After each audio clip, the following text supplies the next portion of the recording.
राज्यसभा निवडणुकीसाठी भाजपकडून 4 उमेदवारांनी उमेदवारी अर्ज दाखल केला। अर्ज दाखल करताना मुख्यमंत्री देवेंद्र फडणवीस आणि भाजप प्रदेश अध्यक्ष रवींद्र चव्हाण उपस्थित होते। विधानसभेतील संख्याबळ पाहता महायुतीचे 6 उमेदवार सहज निवडून येऊ शकतात, तर महाविकास आघाडीचा केवळ एकच उमेदवार निवडून येण्याची शक्यता असल्याचं राजकीय वर्तुळात बोललं जात आहे।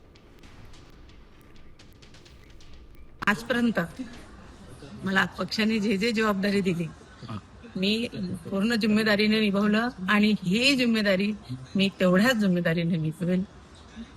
मध्येच होते हे भाजपमध्येच होते, इतर कोणत्या पक्षात आजवारी पाहिलं नाही।